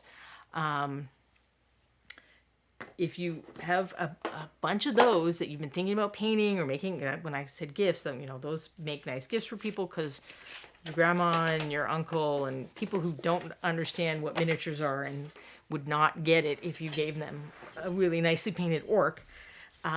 Start now, and maybe you'll actually finish your projects before Christmas. But if you want to use the colors red and green and you don't want it to look like Christmas, my latest blog post, which if you go up there and then just hit the blog button, talks about how to use the colors red and green. Because if you've been here before and we're talking about color theory type stuff, complementary colors that are across from one another on the color wheel, which red and green are potent combinations, but how do you use red and green without it looking like Christmas? And I have some tips for that and some examples of miniatures I've done it with. I didn't put him in the blog, but he actually is an example. So one of the answers is you use shades of red and green that you don't associate with Christmas as much, which is, this is, a soft burgundy red and then kind of more of a sage green. So that's one trick to use. But I've got a bunch of other figures and tips on there if that is something that you've been struggling with. And then there are links there to painting red and painting green. So if you are working on your holiday miniatures, you want to get the jump on painting your Christmas presents and other holiday type stuff. There's some tips in those two articles for painting red and painting green as well. One Egg Zero Morph. Oh, I'm sure I'm saying your name really wrong. I really appreciate you calling out the difference between basing minis intended to be used in games and those intended for display. I hadn't thought about it before, and it makes a lot of sense, especially in games where line of sight is so important. Yeah, I do mostly paint display, but I am aware of that there are a variety of uses for our miniatures, and that absolutely I've noticed for basing that there are things that I would do on a display base that I would never do on a gaming base. So the core materials work well. It's usually the little accent things that are more likely to be fragile. And I either, if you can put them like really close to the figure so that the figure itself kind of becomes the security, because someone's more likely to touch the torso of the figure than have their fingers all the way down by their feet. That is the way I would use stuff like flowers and leaves that are more brittle, but I would try to keep them away from base edges or anywhere where people are going to be picking them up. So I think that kind of was what I said it should do. I don't know if the person who originally asked about how I did Sophie's base was hanging out with us today, but if not, hopefully they will watch the video on demand. And if you were interested in these bases, because I used some of those same materials on these bases, the Base Boss, this was one of the Base Boss inserts, and they sent me some samples. So I demonstrated some ways you could use the gravel and the paste and stuff like that to alter the appearance of the base a little, and then how you can really do a lot with paint, which is what if the sculpting isn't looking amazing, like, don't necessarily freak out. You might still be able to rescue the base with paint. Like, I didn't do the squares very well, the sculpting on the squares very well, and I think I could probably fake a lot of that with paint. Just you have dark lines around them and you wouldn't be able to tell that I didn't sculpt the depressions in between the bricks.